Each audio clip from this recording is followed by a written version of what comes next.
Ankita, welcome to the mock interview. Thank you, sir. Good evening, Ankita, sir.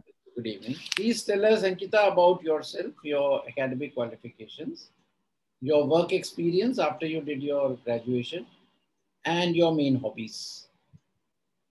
Okay, sir. As rightly mentioned by you, sir, my name is Ankita Jain. I have done my BTech in computer science from Delhi Technological University. After that, I worked in Qualcomm India Private Limited, Bangalore for 14 months. After that, I worked in DRDO as a scientist. At present, I'm serving as an officer trainee in Indian Audit and Account Service. Sir, my hobbies are mainly dancing, cooking, and playing chess. So tell me, Ankita, how the digital technology, the computer sciences have been applied uh, in the accounts and auditing uh, ecosystem uh, and in the CAG. So, in both audit and accounts, we are trying to incorporate computer science.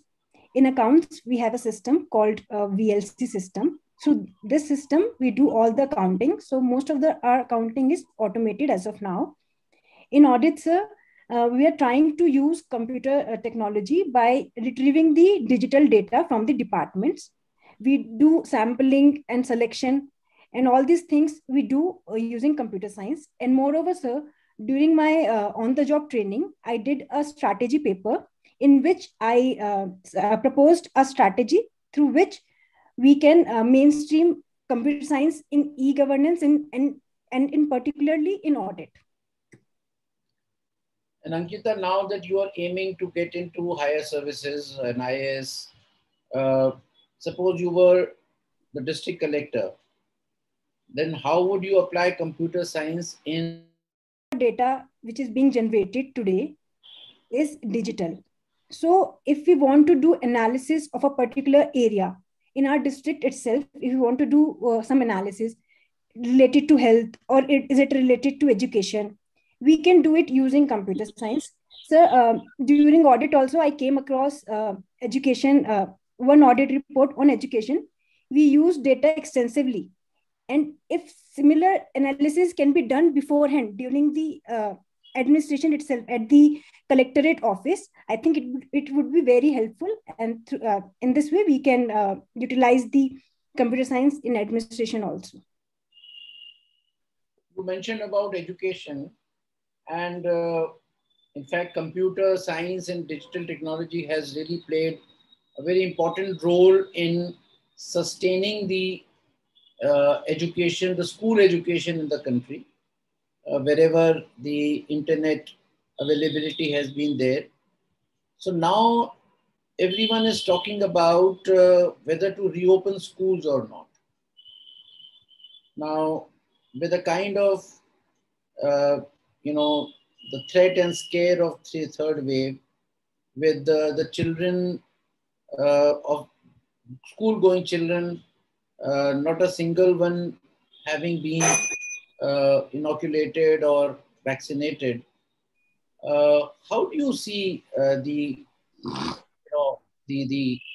idea of reopening the schools and putting the children to risk? Or you think that computer education, education through computer science, long distance is enough to sustain for some more time? Um, Sir, I believe that school is an institution which is much more than just the books and technology. We learn more in schools than at sitting at home. So, given the pandemic situation, we can open the schools, but in a phased manner. We should first see how how much our children are resistant to the uh, virus.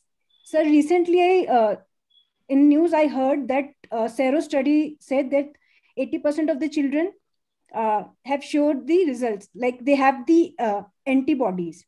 And also in some results, we found out that children of younger age do not get severe COVID. So maybe through that we can start, but we should first deliberate more over this. And secondly, sir, a lot of our economic activities have started. A lot of our other institutions have opened. So we can consider opening schools also. Okay. So that means when still we are not so much aware of the behavior of COVID, how the virus behaves. Every day we find some study. So can we depend on this fact that the children, the smallest children will be least prone because they already have antibodies and subject them to the risk, especially keeping in view that when the elders and adults also don't follow COVID appropriate behavior and don't keep the mask, you think children of primary school will be able to put on mask, very religiously? So that is a very valid point, and the a lot of its responsibility lies on parents and teachers. I agree that children might not follow COVID appropriate behavior so religiously. Even the adults we see at many places have not followed it. So, but sir, as a teacher and as a parent, it's my responsibility to teach my children. And moreover, sir, we should open the schools only after appropriate deliberations and after considering uh, all these scenarios where they can be affected. And we should maintain proper social distancing in the classrooms also. If need arises, we can divide the strength of one classroom into two. Instead of having one classroom, we can, if one classroom has 60 children, maybe we can have two classrooms of 30 children, and then can follow proper social distancing and COVID appropriate behavior. So we expect a 5-year-old or 6-year-old child in the class to follow COVID appropriate behavior and remain seated on his chair. Children have a habit of mingling with each other, all the time. They crowd at a place. So you will, as district magistrate, tell me, how would you manage such a thing in a school? How would you transport the students? How would you transport children?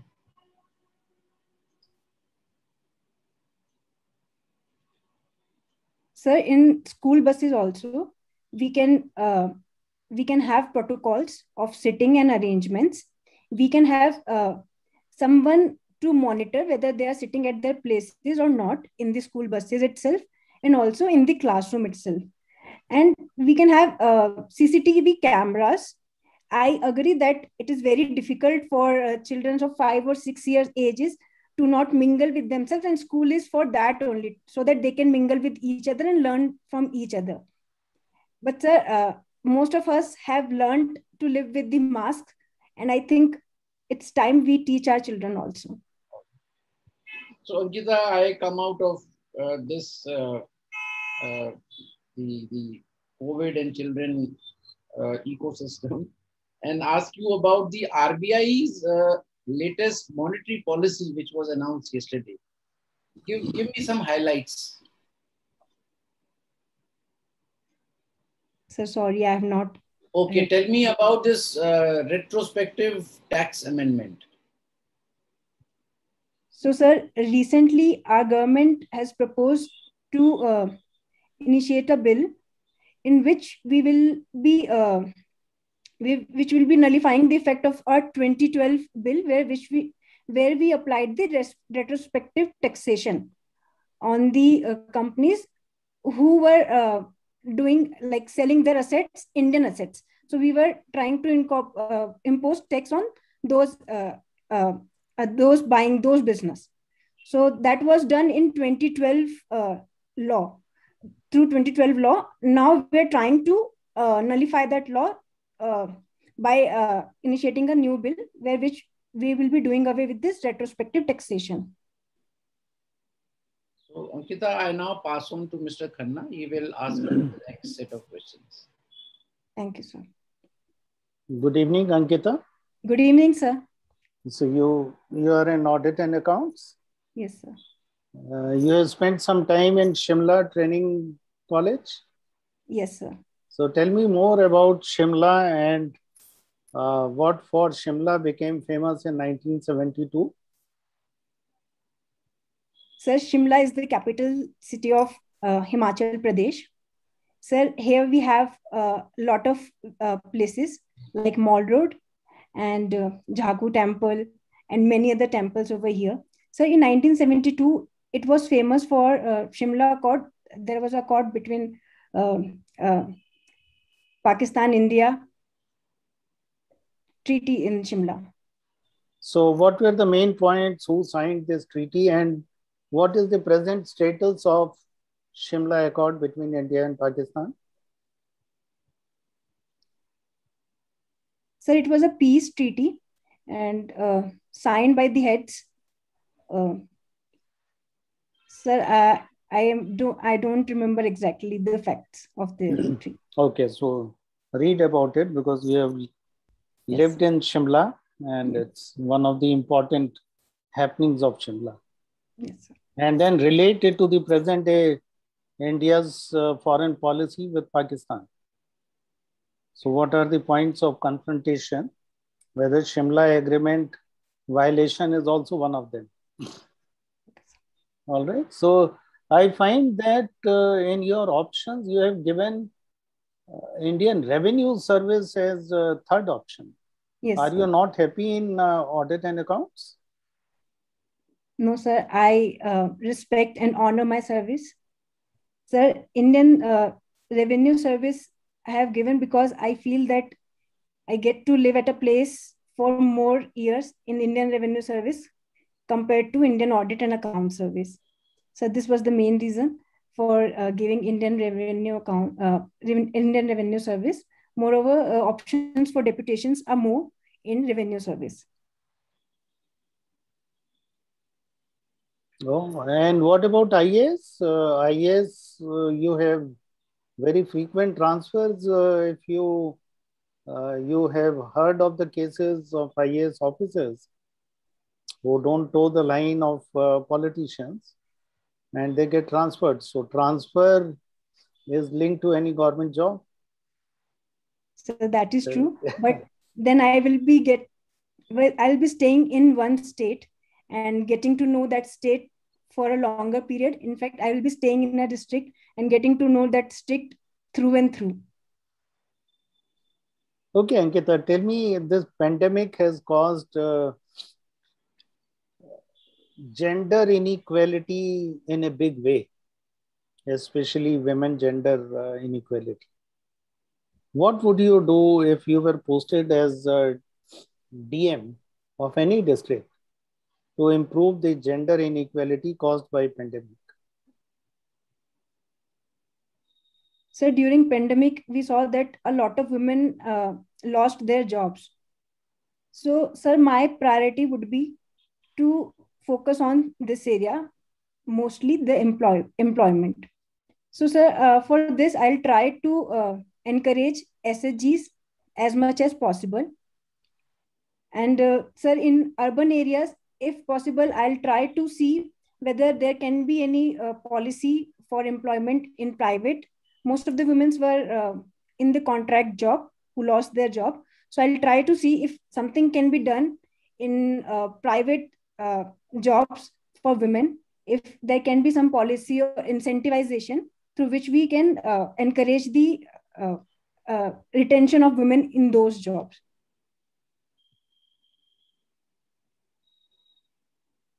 You took part in Himalayan trek also? Yes, sir. So what you have to say about pollution caused by all these trekkers who go to Himalayas, and how can we save Himalayas from pollution? Sir, Himachal government has a policy for trekking. So my trek was in Himachal, and in fact, Uttarakhand government also has. So most of the treks which are being organized today, so they are collecting their waste and coming back with the waste itself. So I have been to Buran trek twice, Buran Pass twice, and during both the treks, we were collecting our waste ourselves, and we came back with all our waste. And even if there is someone, even if there is someone who's not following this policy, not following this, so we should have some monitoring mechanisms. And I'm quite sure that Himachal government has it, and also the other states where Himalayas are there and trekking is allowed. Okay, it is said that if it can't be measured, it can't be improved and it can't be managed. As an auditor, you are supposed to audit the expenditure on happiness curriculum in the schools. All right, so how will you measure happiness? Because happiness, can it be measured? Can it be indexed? And how will you justify expenditure on happiness curriculum? So, sir, this falls under the category of performance audit. We can do an outcome-based audit where we don't just really focus on the quantity of expenditure, but also the quality of the outcome. So here, happiness, if I have to audit the expenditure on happiness, I need to find the parameters through which I can measure the happiness. So in that sense, I will try to figure out what are the parameters are there for happiness. It could be the related to the feedback from students, from children. It can be related to feedback from their parents and also teachers. And also we will try to see after incorporation of this curriculum, how their performance in other subjects are also improved. So these are 2-3 parameters which I'm able to think of as of now, but I'm sure there could be more parameters through which we can quantify the happiness, and then we can measure and audit it. In the era of disruptive technology, especially blockchain, what would be the future of accounts and audit? Sir, I believe that we can incorporate and utilize this technology in accounts and audit also, because in blockchain, everything is well retained. The information is well retained, which becomes an audit trail for us. So if that data is available to us, it will help us in our audits. In accounts also, sir, for accounting purpose, we can utilize the technology of blockchain. For example, if there is a major head related to some expenditure, suppose revenue expenditure related to police, its major head is 2055. So if we can start a block of which is related to 2055 and attach all accounting and all transactions to that particular block as it is being done in the blockchain, then I think we can utilize this technology for accounting purpose also. IPS is your second choice. Yes, sir. Now, as an IPS officer, if you are posted and you get hold of a terrorist and you have the information that there would be a bomb blast and this terrorist knows all the details, would you put him to torture to extract the information? How would you get the information and save the city from the possible bomb blast? Only he has the information. Okay, sir. Sir, I'm quite certain there are more ways apart from torturing a person to get the information. And as far as I have known Indian Police Service, I know that there are a lot of methods with them through which they can extract information from the person instead of torturing that person. So, sir, I will utilize those methods first to get the information. But, sir, if need arises that I am not getting the required information, I'll try to look for these locations as much as possible. I believe that our intelligence cell also has some kind of information. So based on that information and based on the hotspots in the area, I'll try to search and find out the spot where the bomb blast could happen. And sir, only as the last resort, because I believe that I have to save people also. I may go to that extreme also. Okay. Okay. Thank you. Over to you, Mr. Sumesh. Thank you, sir. Thank you.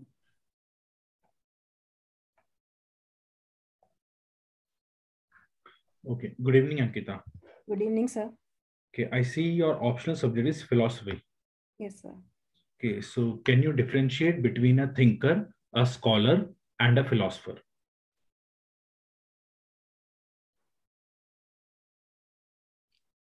So, as a thinker basically can think on various lines.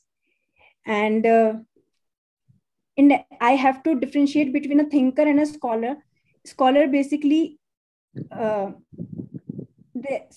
it is very difficult to draw pinpoint boundaries between these three. But some degree of thinking may be less in scholar, because a scholar is one who basically studies and try to find results, like a researcher also.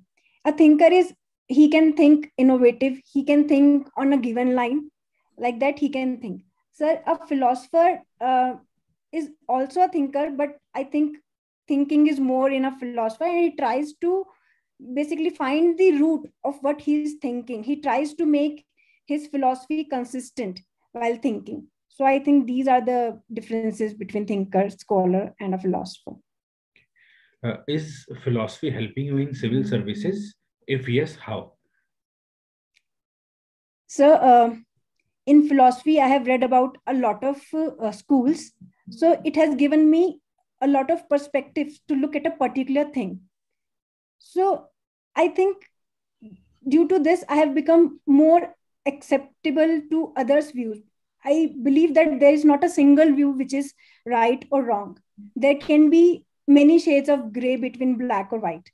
So this is how philosophy has helped me. For example, in Syadvad of Jainism, or in Buddhism also, in Vedanta also. So Buddhism has looked at world from a different perspective, and Vedanta also has looked at world from a different perspective, and both are consistent. Similarly, in Jainism, there is a theory called Syadvad, which says there are various perspectives to look at a thing.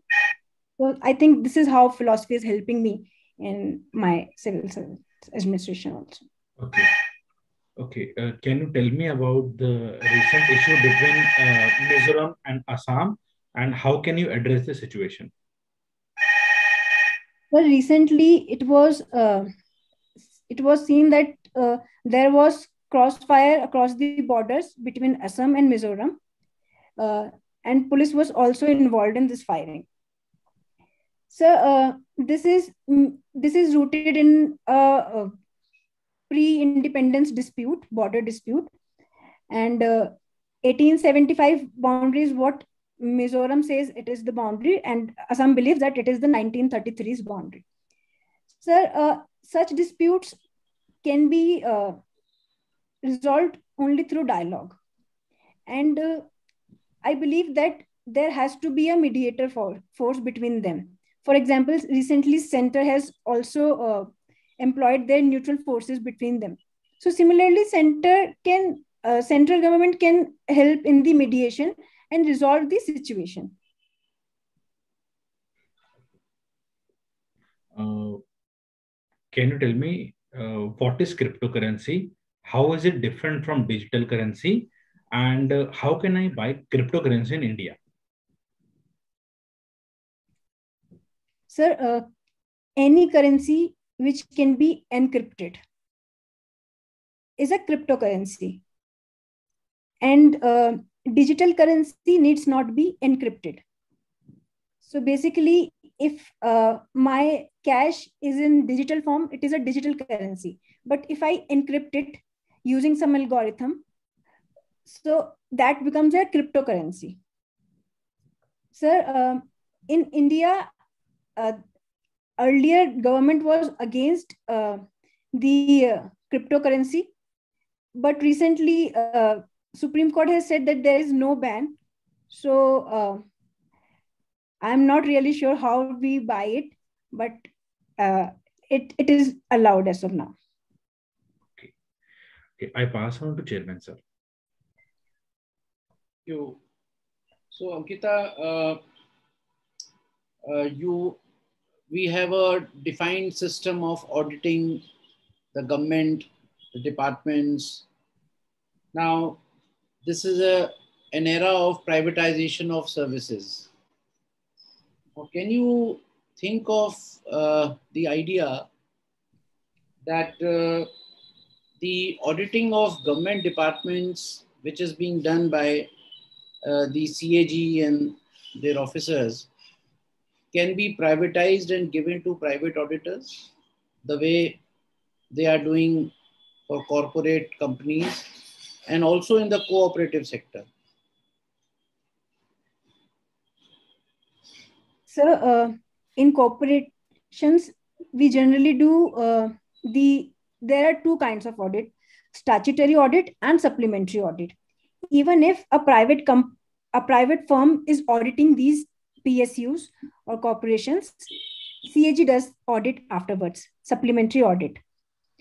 So, sir, CAG's audit is in this sense inevitable because private firms are mainly driven by the profit motive, while the CAG is driven by the public service. And when it comes to the public purse, I think it should be kept at it should be kept in public hands only. So, sir, maybe we can try privatizing the auditing of these departments, but in the end, it will have to go through the CAG scrutiny, like we do the